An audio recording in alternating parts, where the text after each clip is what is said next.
Welcome back to the fifth recitation of CS 170. Today's recitation will be about flowcharts and pseudocode. Before we start off, a gentle reminder to watch the previous recitations and answer the questions of the quiz because attendance will be marked based on it. Also, the quiz has to be submitted within a week from the time the recitation video was posted. So accordingly, like watch the videos and answer the quiz questions.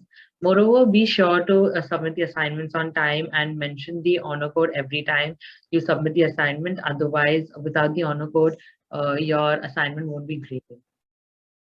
So now, coming to today's recitation, the objective is to know the basics of flowchart and pseudocode. And the topics that will be covered today will be flowcharts, under which we will look into the building blocks of flowchart and how we can create a flowchart.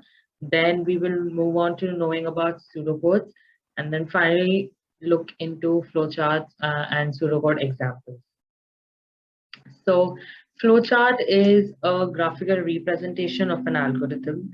Programmers often use it as a program planning tool to solve a problem, and it uses symbols which are connected among themselves to indicate a flow of information or processing. To create a flowchart, various symbols are used as shown in the diagram here, and each of these symbols have unique functions. So we'll start with the first shape, which is the oval, and it represents start or the end point. It basically depicts like a terminal point. A terminal is like the first and the last symbol in the flowchart. Then after that, we have the arrow, which is basically a line showing relationship between the different shapes that are there in the flowchart. Then we have the parallelogram, which denotes any function of input and output type. That is program instructions that take input from input devices and displays output on output devices are indicated with parallelogram in a flowchart. Then we have the next shape, which is the rectangle, and it represents a process. All arithmetic processes such as adding, subtraction, multiplication, division are indicated by the action or the process symbol, which is a rectangle. Then we have the diamond. The diamond represents a decision point. So a decision, like decision-based operations such as yes or no questions or true or false are indicated by diamond in the flowchart. A connector is depicted using a small circle. Whenever flowchart becomes more complex or it spreads over more than one page, it is useful to use these connectors to avoid any confusion. So these are the building blocks of the flowchart.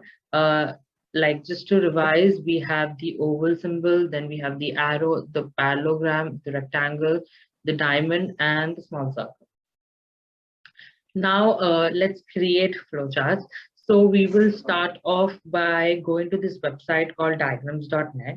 So you can either click on the link or on your address bar of the browser, you can type app.diagrams.net. And when the screen opens, you can just click on create a new diagram. Let's try and do that. So we have the website. Just click on create new diagram. Over here, let the extension .xml be the way it is, and just give a name to the file. So I'll just give it diagram1, and we'll select a blank diagram and create. You just use the root folder. So just say yes, create. And then once it is created, you can see this canvas over here. So if you go on the left hand side, you can see the general category. Inside the general category, there are many shapes that can be used. So like we have rectangle, then rounded rectangle, circle, cylinder, and parallelogram, and so on and so forth. If you go down to flowcharts, you can see flowchart symbols that are used. So like we have the decision, for decision, we have the diamond over here. So accordingly, like for the terminator, which is an oval shape, we have this sign over here. So for flowchart also, the symbols are mentioned on the left sidebar. Along with that, if you need arrows, arrows are mentioned inside the general category.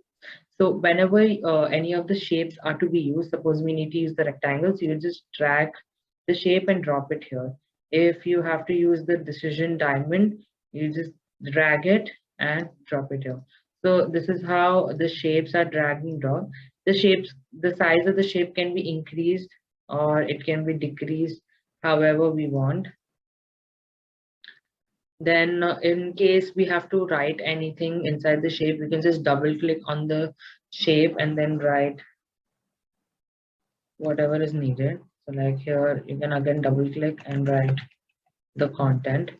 Uh, the symbols can also be filled with a background color. So if you just click on the symbol and over here you can see a fill color icon.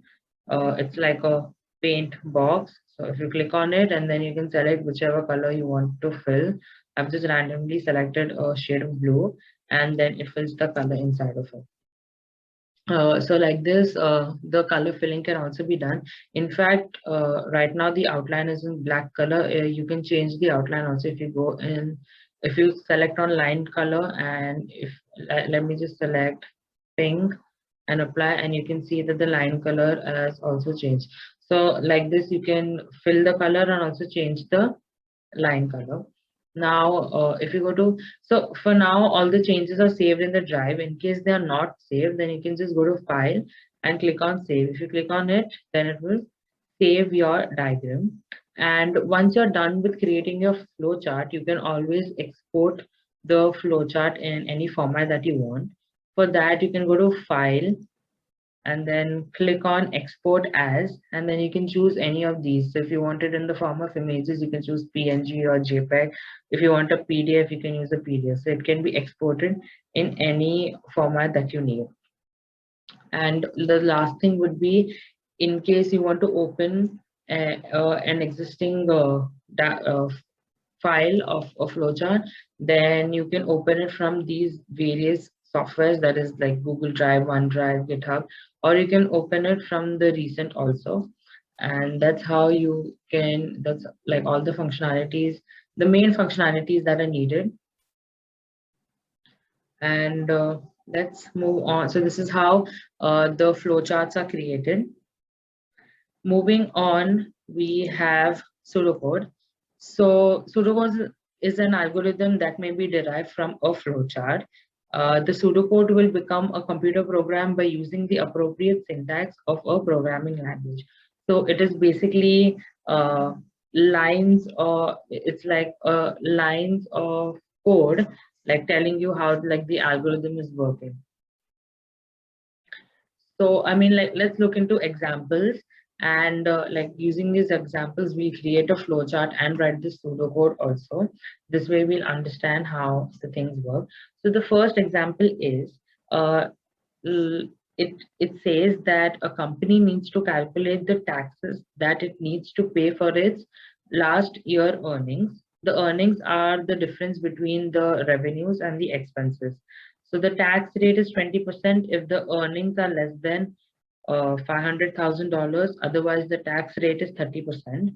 Flowchart and pseudocode needs to be created for this. So the question uh, is pretty straightforward and self-explanatory. So we'll just look into how we can create a flowchart for that. So let's just go to this page and clear everything out.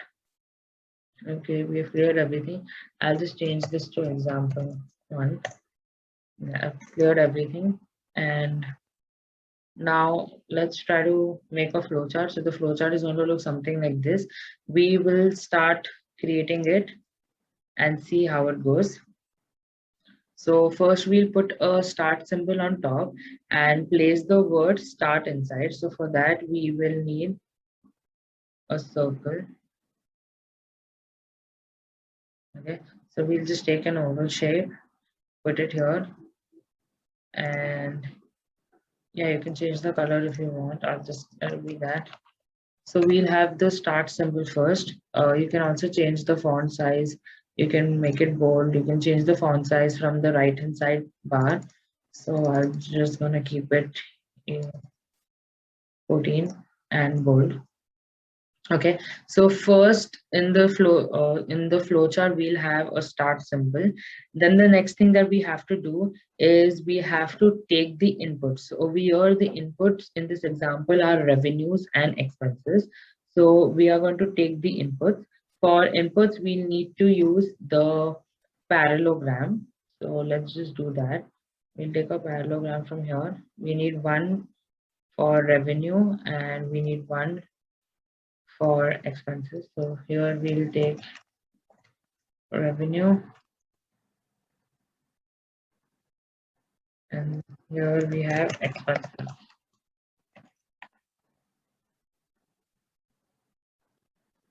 So we have revenue and we have expenses. So now we have taken the inputs also. The next thing is that we have to calculate the earnings. So we will insert a process symbol and then we'll write calculate earnings inside of it. So that's a process. We'll just do that.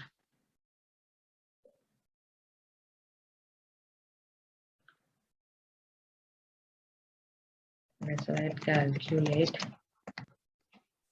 earnings.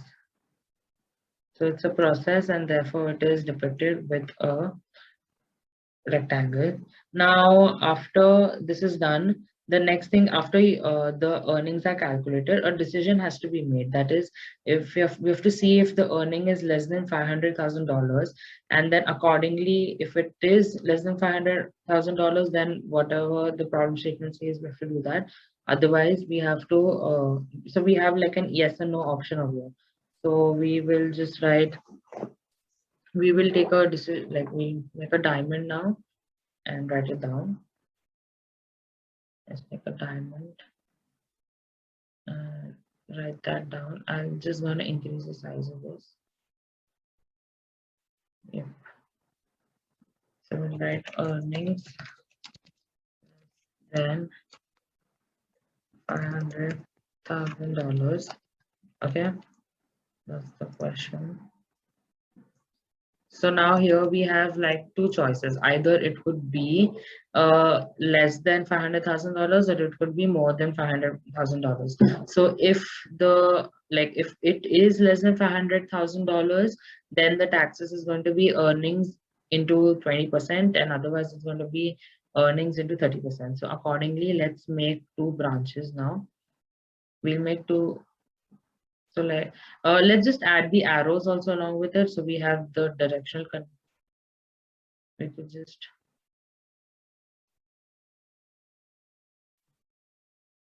we can just add the. So if you want to connect these shapes, you can just click on one end and then put it down. So like that, they're going to be connected. So let's just connect it with the arrows.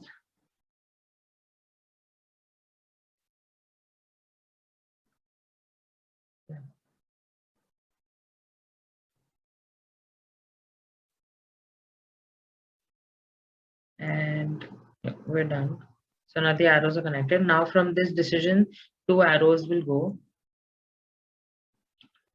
So we'll have, let's just make two rectangles here for the process. One rectangle here, one rectangle here. And basically two arrows go. One will go here and the other one will go here. Okay, so if it is, let's like add a text. If the earnings is less than $500,000, then it will go to this branch, and if it is not, then it will go to this branch. So if it is if the earning is less than $500,000, then taxes will be earnings into 20%. So let's just write here earnings. Just write taxes is equal to earnings into 20%.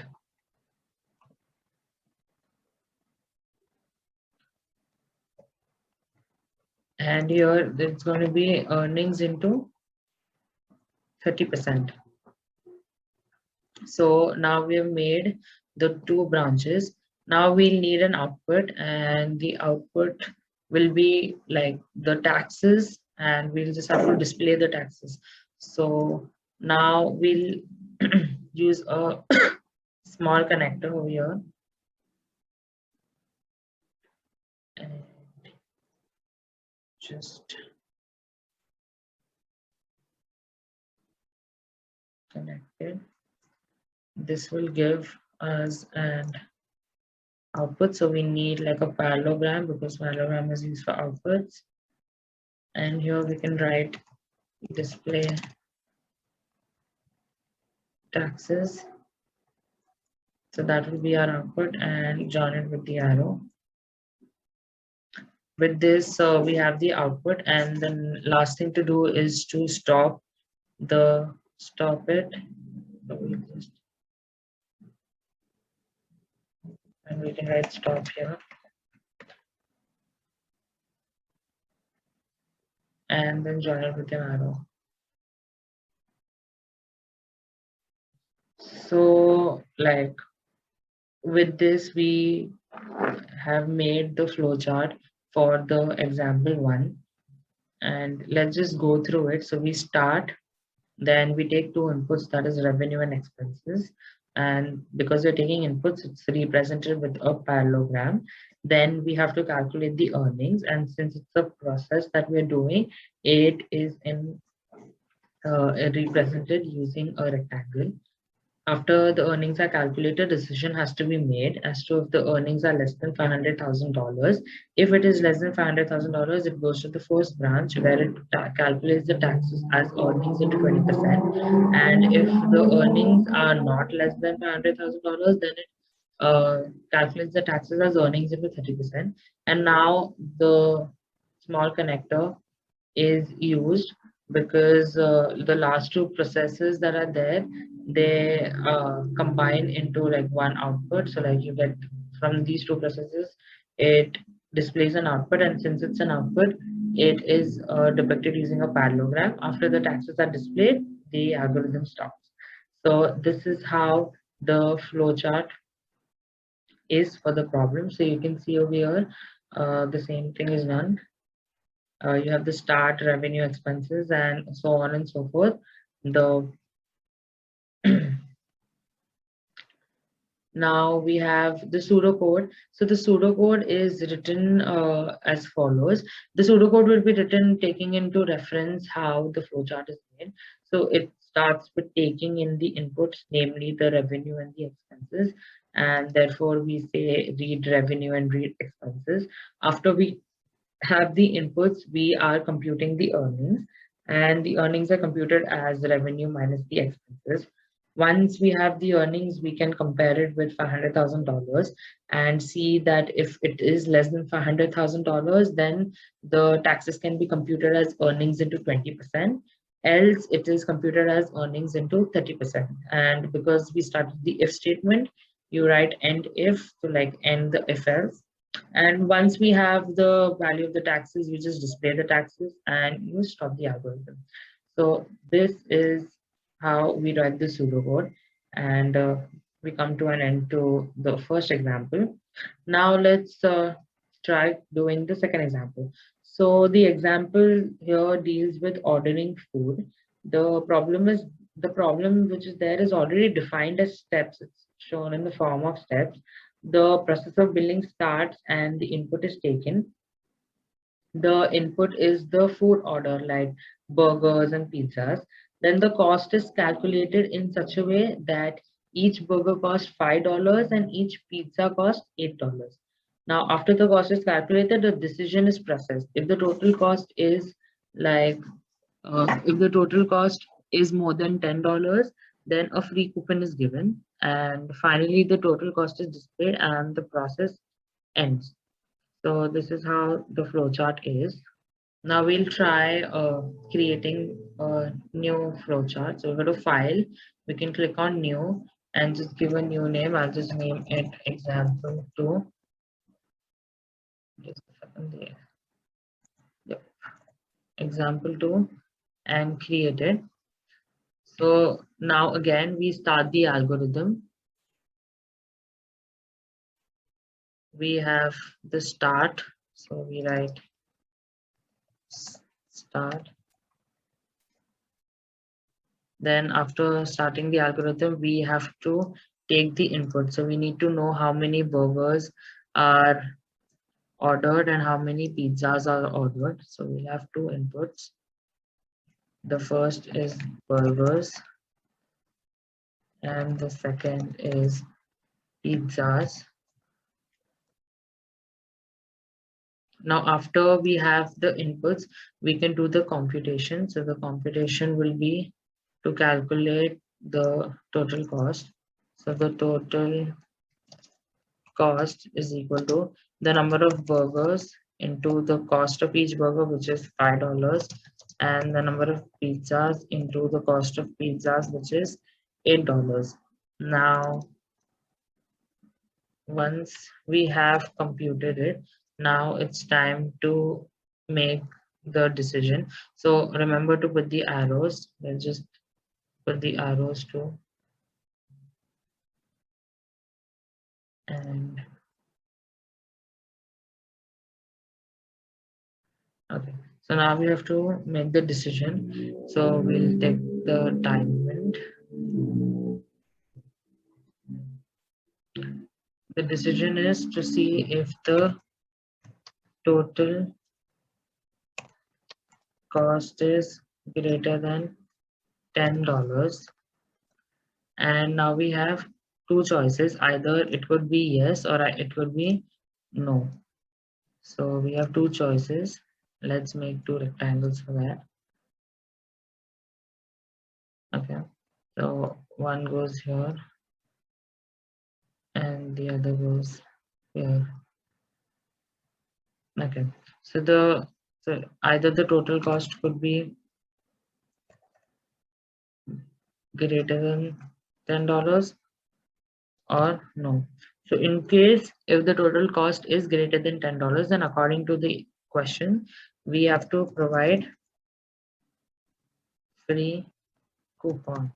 And if it is not, then we just, and if it is not, so like the output for the yes case is given, but for no, nothing is given. So basically, if the total cost is greater than $10, then you provide the free coupon and you display the total cost. And if it is not, then you just directly display the total cost. So instead of putting the rectangle, we'll just put a parallelogram for output, and right here display total cost.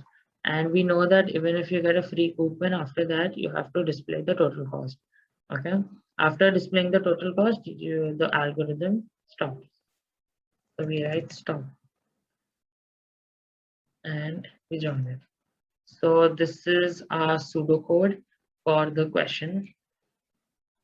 For the example 2, it's present over here also. You start, you take the inputs, burgers and pizzas, you calculate the total cost, and then check if the total cost is greater than 10. If it is greater than 10, then a free coupon is provided, and then the total cost is displayed. If it is not, then directly the total cost is displayed. And coming to the pseudocode, you start, you read the inputs, that is, you read the number of burgers and the number of pizzas. Then you compute total cost as number of burgers into the cost of one burger, which is $5, and number of pizzas into cost of one pizza, which is $8. If the total cost is greater than $10, then a free coupon is provided, and the if statement is terminated using endif. Finally, the total cost is displayed and the algorithm stops. Now we come to our third example, which is store discount. Now this is the last example. So let's read what it is. A store offers a discount for their silver and gold members. Those with a gold card obtain a discount of 20%, while silver card holders get a 10% discount. And no discount is offered to those who are not card holders. Now this is the example, and we have to create a flowchart and a pseudocode for this. So let's get to it. We'll create a new file and I will name it example 3.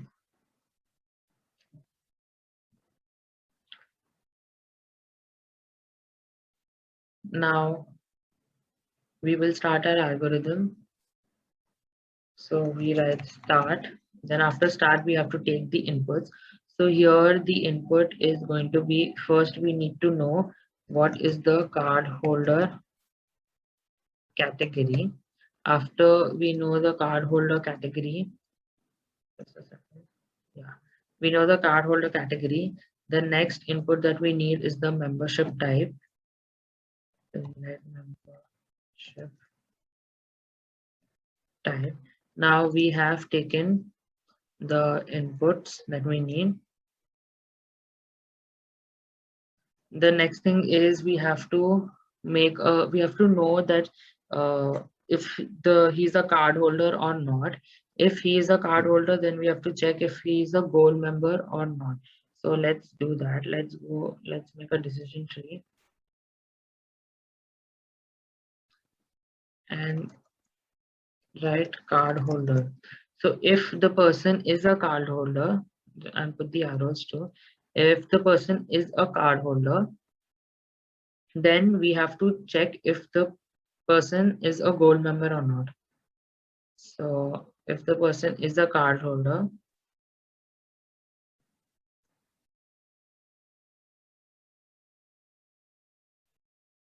so we have, yes, the person is a card holder. If the person is a card holder, then we have to check if the person is a gold member. And okay, so if the person is a card holder, we check if the person is a gold member. If the person is not a card holder, then we know that no discount is given. So we can just directly write discount is equal to 0%. Discount is equal to 0%. Yeah. So now we know. And if the person is a gold member, now if the person is a gold member, we can have two choices. Yes, the person is a gold member, and no, is not a gold member. If the person is not a gold member, then we just give a discount of 10%.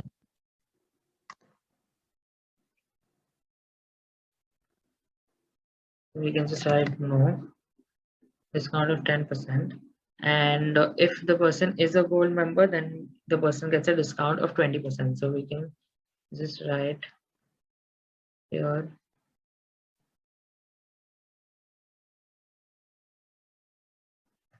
yes, and we write this is equal to 20%.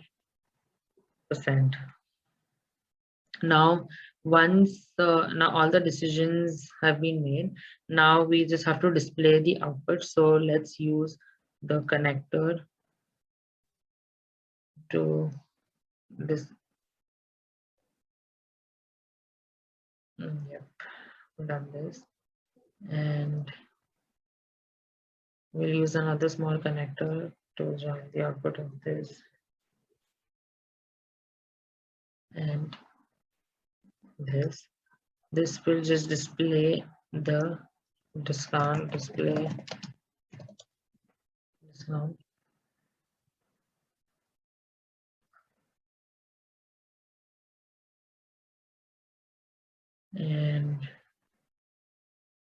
And we end, that is, we stop our algorithm. So this is how the flowchart is made for this example. Let's go through it again. We start, we get the inputs, that is, we get the cardholder category and the membership type. Then we check if the person is a cardholder or not. If the person is not a cardholder, directly the discount is 0%. If the person is a cardholder, then we check how is the membership, that is, if it's he or she is a gold member or not. If the person is not a gold member, then the discount is 10%. Otherwise, the discount is 20%. Now, finally, using small connectors, the outputs are connected and we display the discount and then the algorithm ends. Now, this is the pseudocode for the same flowchart that we made. You start, then we read the cardholder category and check if the cardholder category is equal to true, then we check if the gold member is also equal to true, that is, if the person is a card holder and is also a gold member, then the discount is 20%, else the discount is only 10%. And when you come out of this if else loop, if the person is not a card holder at all, then the discount is 0%. And finally the discount is displayed. So this is the pseudocode. We have completed all the examples and we have seen the flowchart and pseudocode accordingly. But before I end the recitation, I would like to mention that there is a pseudocode reference guide that I have uploaded on Canvas. So if you go under the files tab, under recitation information, under my name, Jayashree Damala, and in the recitation 5 folder, you can find this file. So let's just go through the file once and see. So this is the pseudocode reference guide.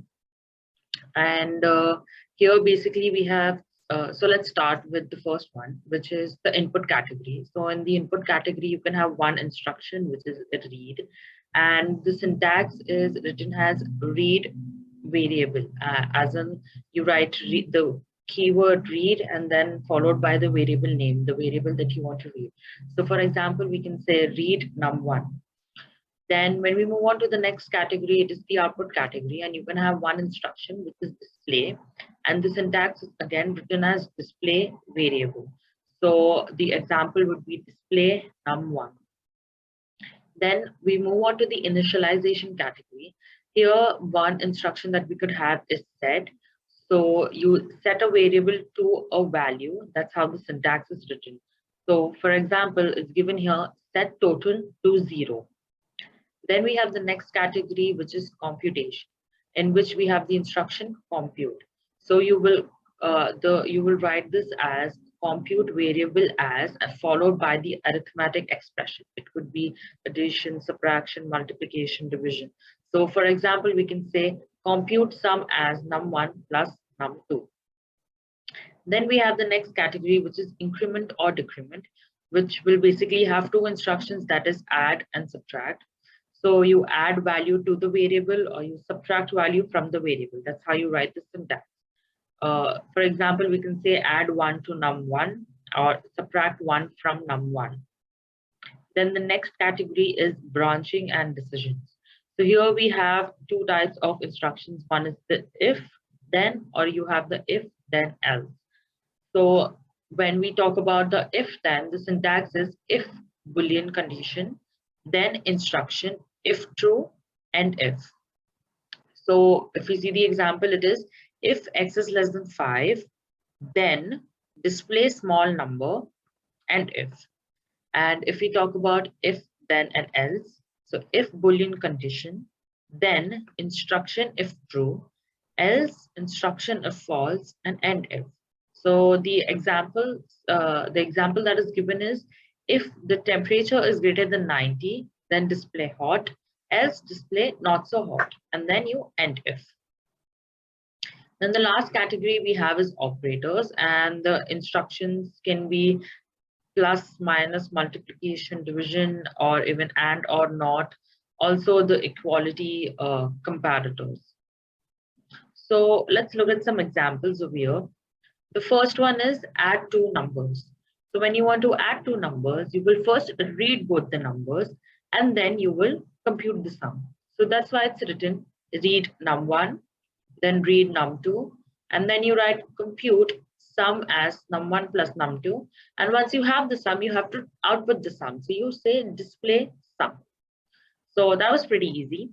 Let's go on to the second one. Find the largest of the three numbers. Before we look into the solution, why don't you pause the video and go and try to figure out the logic behind it and then come back and see if you were right.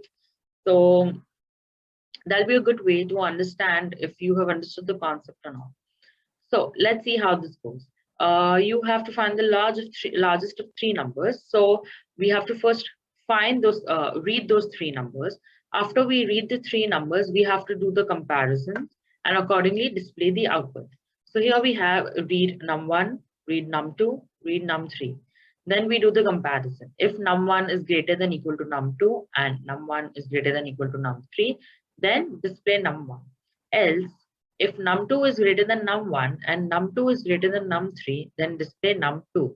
Else you display num3 and then you end both the if statement. So it was simple, easy. Then we move on to the third one, which says you have to change Fahrenheit temperature to Celsius. So what you do here, you first read the Fahrenheit degrees, then you compute the Celsius using the formula, and then you display the Celsius temperature. So we have read F degrees, then you compute C degrees as F degrees minus 32 into 5 by 9, and you display C degrees. Then the next one, that is the fourth one, determine the total pay for work. So here, to get the total pay for the work, we are going to read hours worked. Then we are going to read pay per hour. So now if the hours worked is less than equal to 0 or pay per hour is less than equal to 0, then obviously you will display error. Else you will compute total pay as the number of hours worked into the pay per hour. And then you will finally display the total pay. And also and the if statement. And let's look at the last one, which is calculate and display area of a circle. So area of a circle is pi r square.